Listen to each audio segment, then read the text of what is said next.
Hello, welcome to Life Matters. I'm your host, Brendan O'Connell. Well, women have elective abortions. It's not a necessary surgery per se for most instances. And in that category of elective abortions, there's really two types. There's the surgical abortion, which was most common in America. But now there's a second type of abortion where they use an abortion pill. And we're going to discuss the abortion pill today with Dr. Mark Rollo. Welcome, Dr. Rollo. Thank you. Nice to be with you. Well, Dr. Rollo, I sat through a presentation of yours at Assumption College several months ago, and I found it quite interesting.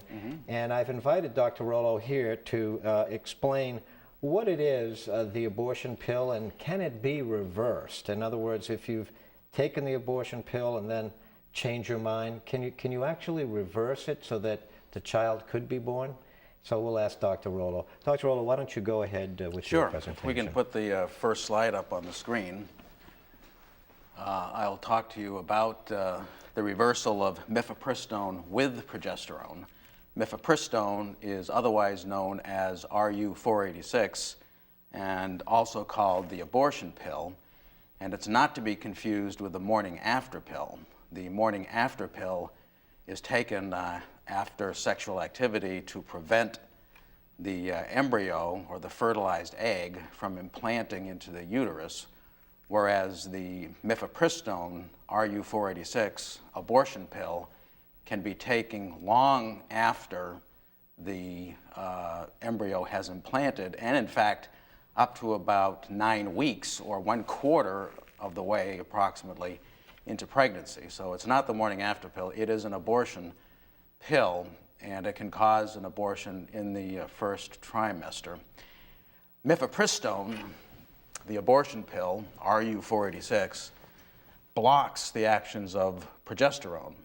So what we can do is we can reverse the process by giving progesterone. So if we go to the next slide, what we're doing is we're giving women a second chance to choose life instead of death, and the time that the abortion pill is given is a time of great stress for a woman. She may feel pressured into abortion by the family, by the father of the baby. There may be financial pressures, and so there is a real feeling of desperation, and impulsively a woman may take the mifepristone and feel like she has no alternative. But we want to tell them that even after you've taken the abortion pill, you can choose life. So as it says here in the scripture verse, I have set before you life and death, blessings and curses. Now choose life so that you and your children may live. Now our culture today doesn't like to speak in terms of life and death, blessings and curses. They don't like to speak in such black and white terms. They would rather speak about 50 shades of gray. And if you look at the next slide, I like this picture because it shows 50 shades of gray, a cloudy sky over Fenway Park. And I tell my kids that a bad day at Fenway Park is better than a good day anywhere else. But anyone who plays baseball knows that if you try to catch a ball into a cloudy sky, you're very likely to get hit in the head, and that's depicted on the next slide. So if you go with moral relativism, you can often make a bad choice and and lose sight of the ball and get hit in the head with it. And if we go to the next slide, to continue the baseball metaphor, we are in a position to help a woman who has been thrown a curveball, an unplanned pregnancy, and has been given a mifepristone. We now give them the opportunity to reverse that and to hit it out of the park, so to speak. So if we go to the next slide, the way we can hit it out of the park, the way we can reverse mifepristone is the abortion pill reversal program. And Incidentally, if you have any questions along the way, if I'm not being clear, just jump in and let me know. But the abortion pill reversal program was developed by Dr. George Delgado, who's a family physician who practices in his own practice called the Culture of Life Family Services in San Diego, California. And he has spoken widely about this and about other things. And in fact, people who listen to Catholic radio, EWTN, will hear him roughly once a month where he'll talk about pro-life issues. So on the next slide, just some of the actions of progesterone. We're trying to reverse the effects of mifepristone with progesterone. And what progesterone does is it prepares the endometrium, the lining of the uterus, for the embryo to be implanted. And it promotes decidual development, which is simply the beginning of the placenta. Progesterone also inhibits contractions, myometrial contractions of the uterus. Progesterone also promotes growth of breast milk producing cells, but it inhibits milk production until after the baby's born. Another thing progesterone does is it keeps the cervix closed, and the cervix is the opening of the uterus. So on the next slide, this shows what the baby looks like inside the uterus. And the decidua basalis that you see underlined in red is simply the membrane upon which the placenta starts to grow. And that decidua basalis depends on progesterone to have the placenta stay attached and to supply nutrition to the baby. So if you give mifepristone, RU486, that blocks progesterone so that the placenta will separate from the lining of the uterus and deprives the baby of nutrition, and so the baby literally starves to death. And on the next slide, mifepristone, otherwise known as RU486, brand name is Mifeprex. That drug has been available in the United States since the year 2000. And by 2008, 1/4 of all U.S. abortions done prior to 9 weeks were accomplished with mifepristone.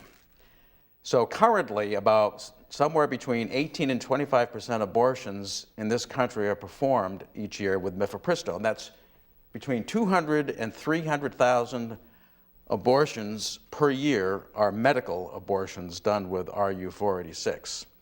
So since 2008, more than 2 million unborn children have been killed by mifepristone, followed by the drug misoprostol, which I'll speak a little bit more about. Can I ask you about the abortion industry itself? It's harder and harder for the abortion industry to get doctors to to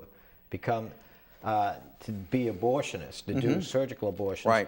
So is the abortion industry pushing RU486 as the preferred way to have an abortion? In a sense, because it can be, there's a lot of flashpoints around abortion clinics where they perform surgical abortions, and they would rather keep this out of sight. And a good way to keep it out of sight is a woman goes into a doctor's office, abortion clinic, or just any doctor, and can be prescribed this RU486, and they go home and they take it, and no one necessarily will know about it. And the bad thing about it, though, is that, and we'll go into this more later, women can actually have severe problems. They'll go home, they'll pass the baby, they may have a lot of bleeding, they are set up for infection, and there have been deaths associated with it. But because it is sort of swept under the rug and it's not as visible, there is kind of a push to do more of the medical abortion and less of the surgical abortion. I see. Well, okay, can we go back to the screen and the presentation? So if we go to the mifepristone is given initially, and then 2 days later, there's a second drug called misoprostol. The brand name is called Cytotec.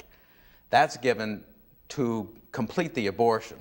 So what happens is the mifepristone, RU486, starves the baby so the baby dies, and then misoprostol, given 2 days later, causes the uterus to contract to expel all of the contents of the uterus. And it can be given up to 63 days, that's nine weeks, after the baby has, after pregnancy has begun. It says off-label, and just a month ago or so, the FDA approved it up to the use up to 63 days. It used to be up to 49 days, so it's no longer an off-label use. It is now approved by the FDA to use it up to 63 days. Next slide shows the FDA approved protocol. It was approved to induce abortion up to 49 days, and as I said, now it's up to 63 days. And on day one, the woman walks into the abortion clinic, is given the Mifeprex 600 milligram dose, takes it, goes home with a second drug, Cytotec or misoprostol. That's 400 micrograms, and they are given instructions to take it on day 3.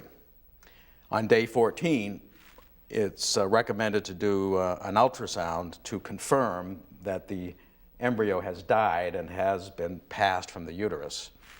And the next slide again says off-label used up to 63 days, but now it's just been approved for 63 days. And this is one protocol to give 200 milligrams followed by 800 micrograms.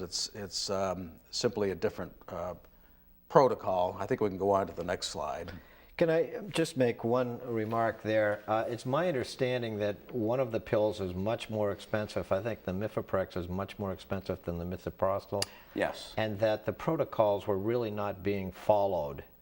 That a lot of people were not following basically the protocols. Right. Well, initially, the protocol was supposed to be up to 49 days, but routinely they were going beyond 49 days to 63 days.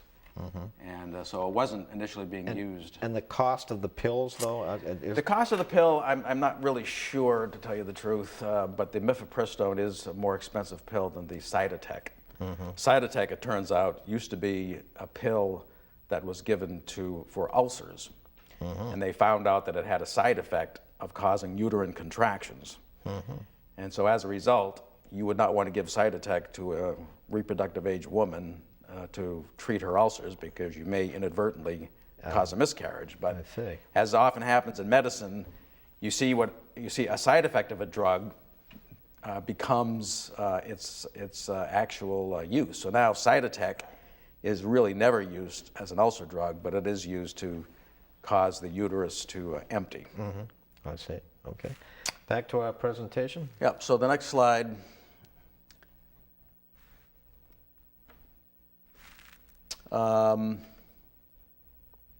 I think we can skip over this. It's just kind of technical, and this just says that if women use Mifepristone alone, RU486 alone, only about 60 to 80% completed abortion rate would occur, and the embryo survival rate beyond that was not known.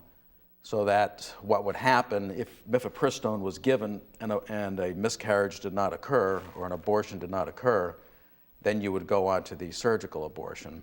So since Mifepristone only worked 60 to 80% of the time, that's why the second drug was used, to make sure that the aborted baby was expelled from the uterus. So on the next slide, this just shows the chemical structure. We can skip over that. And this is progesterone, which is similar to what you saw on the previous slide. And it just shows that the Mifepristone works because it mimics progesterone. And on the next slide, I mentioned before that Cytotec or misoprostol was used as an ulcer drug, but they found out the side effect was it caused uterine contractions. And that often happens in medicine. Well, the same thing happened with Mifepristone. It was not studied originally to cause abortion. It was originally studied for its anti-glucocorticoid properties. Glucocorticoids are made by the adrenal gland, and it resembles these glucocorticoids like cortisol made by the adrenal gland is similar to progesterone. They are all steroids. Progesterone is a steroid, cortisol is a steroid, testosterone is a steroid, estradiol is a steroid. They just have varying configurations. But mifepristone was originally studied to block glucocorticoids and treat the disease called Cushing's syndrome that you see on the third line down. Cushing's syndrome is a syndrome where the adrenal gland does produce too much glucocorticoid, and it'll cause, if you see people who are obese and have so-called moon faces, these are people who have Cushing's syndrome. So without belaboring it, it was sort of found accidentally that it treated Cushing's syndrome, but it was discovered that it also blocked the action of progesterone, thus causing abortion. It's also been studied for treating a disease called endometriosis and a disease called uterine fibroids. It's not used for that now. And it was studied as a contraceptive, but it's not used as a contraceptive. So this just shows that it was sort of an accidental discovery in that they found out that it didn't treat these other entities very well, but it does treat, it is used as an abortion pill. And the next slide talks a little bit about the pharmacology. I don't really think we need to go into that. And so on the next slide, this just talks about how mifepristone is broken down in the body and that there are certain active breakdown products that continue to work up to 72 hours. And then on the next slide, this is just a cartoon that sort of shows how mifepristone works. If you look at those purple squiggles, that's supposed to represent progesterone receptors that are on the cell, and that gray Tinker Toy thing, it mimics mifepristone sitting on the receptor and blocking the action of progesterone. And on the next slide, when you think about a hormone and the receptor, it's like a hand in a glove type of phenomenon, or a lock and key, with a lock being the receptor and the key being the drug that's providing the action. So if you've ever tried to take a key and unlock a door and it's the wrong key, the key may slide into the lock, but you can't turn it. And that's basically what mifepristone does. Mifepristone is a false key, and it'll go into the receptor, but it won't cause the action. That is having the nutrition go to the baby.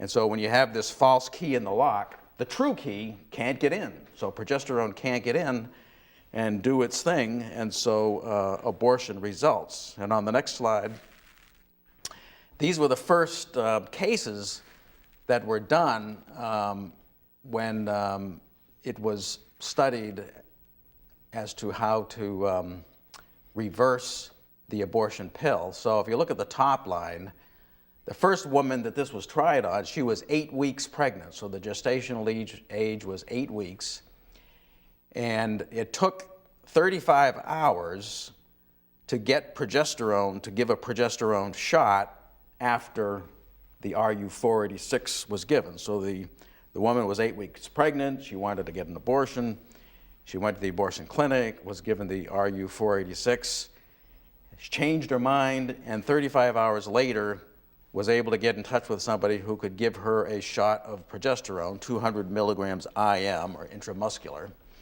And the result was it reversed the action, and a healthy term newborn resulted.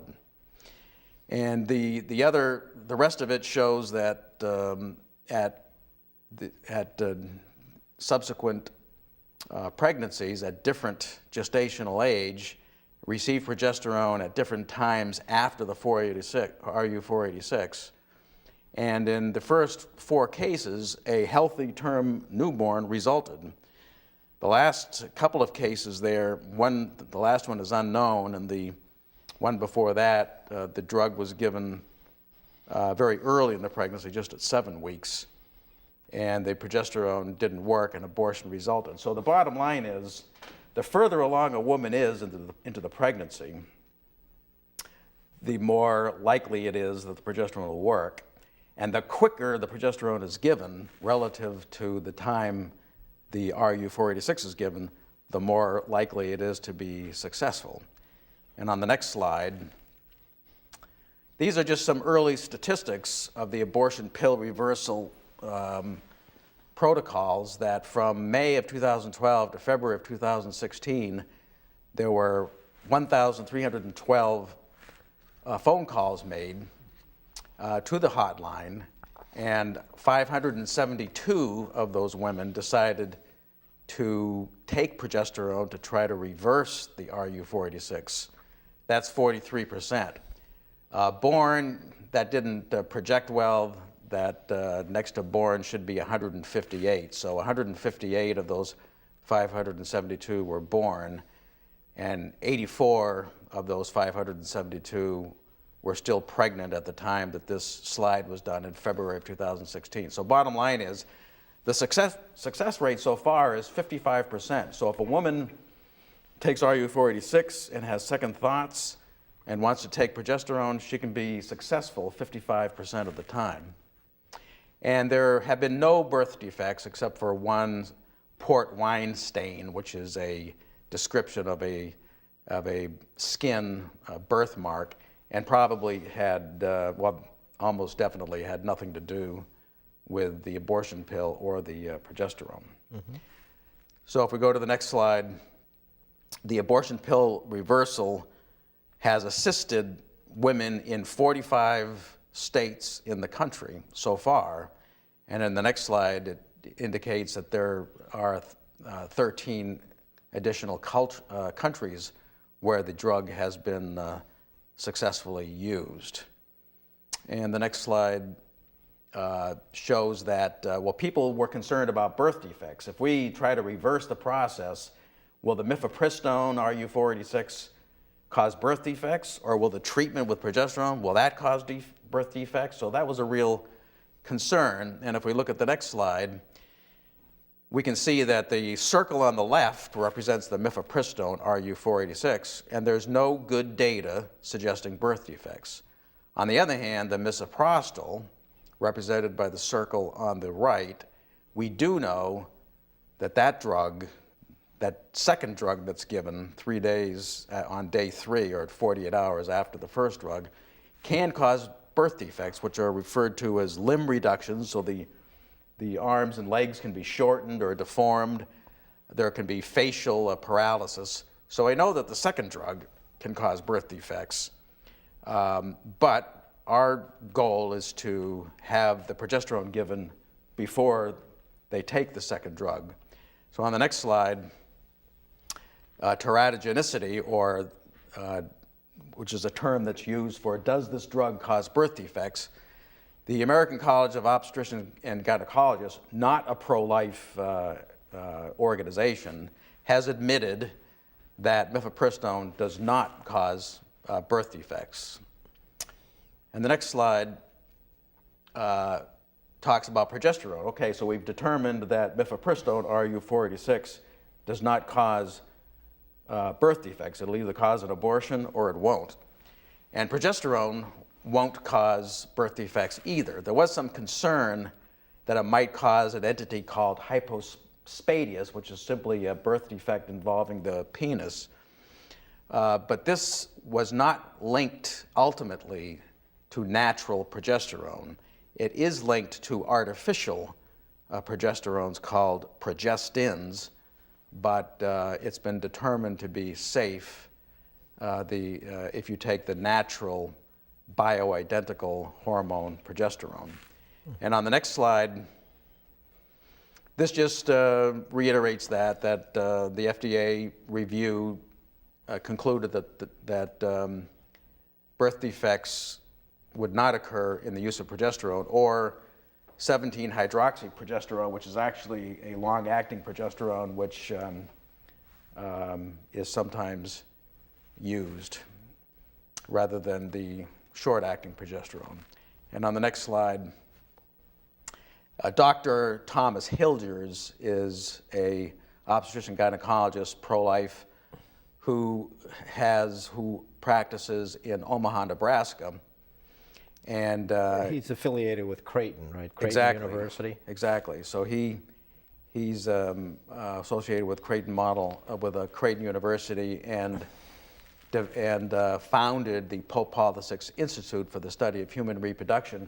And he uses lots and lots of progesterone, both to treat women who are trying to get pregnant and then to help them maintain their pregnancies. And he has found only 1 in 1,000 of his patients have hypospadias, while the general population is far less than that. So another example of how progesterone is safe. Well, Dr. Rollo, thank you so much. This is the end of part 1 on our journey to find out about abortion pill reversal. Mm-hmm. And when we come back, we'll discuss part 2. Very good. We hope you found the first part most interesting, unique, informative, content-rich, truthful, and thought-provoking. Thanks for watching. I'm Brendan O'Connell, your friend for life.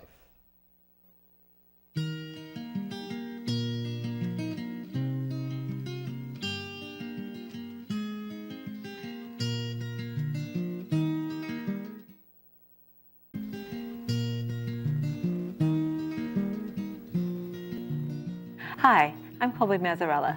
Welcome to Life Matters, where we interview guests who protect human life from conception to natural death. Today's guest is C.J. Doyle, the Executive Director of Catholic Action League of Massachusetts. Hi, C.J., welcome to the show. Colby, delighted to be here. Thank you. Tell us a little about the Catholic Action League of Massachusetts and how do you defend human life? The Catholic Action League was founded in 1995. We were the former Massachusetts chapter of a national organization, the Catholic League for Religious and Civil Rights. And in 1995, we became independent to concentrate entirely on Massachusetts issues. As a Catholic organization, we support the teachings of the Catholic Church in terms of protecting human life from conception to natural death. And we defend